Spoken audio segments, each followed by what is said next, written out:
ever since President Trump has won the presidency on the 2016 election, it seems to have become a trend among many who now are believing that it's time for celebrities to run for president, or not necessarily, sorry, not president, but become politicians, because of course only one person can be president. But Roseanne says she's going to run for president. You know, The Rock was thinking about it. Oprah was thinking about it. I mean, these very rich people who are out of touch with the concerns of the everyday average American clearly should not be doing that. But today we have a story about Republican singer Kid Rock, who is going to run for senator. And I'm calling it right now, if he does run for senator, he's going to win. Because the truth is, these are based off of name recognition. Just like it was Hillary Clinton, Bernie Sanders. Bernie Sanders was by far in the primaries better on the issues.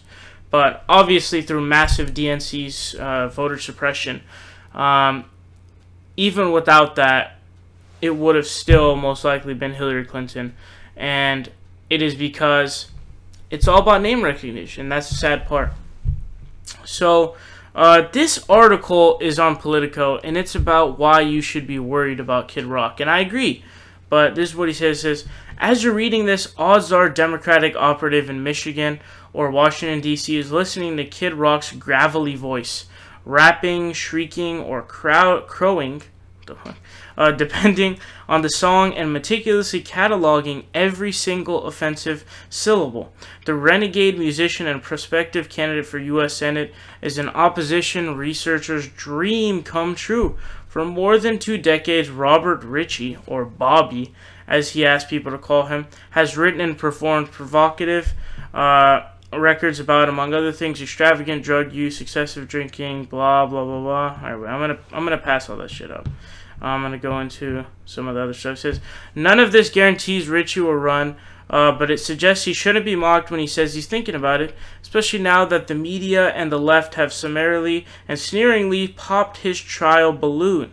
The same dismissiveness greeted and motivated Donald Trump through the 2016 campaign, and yes,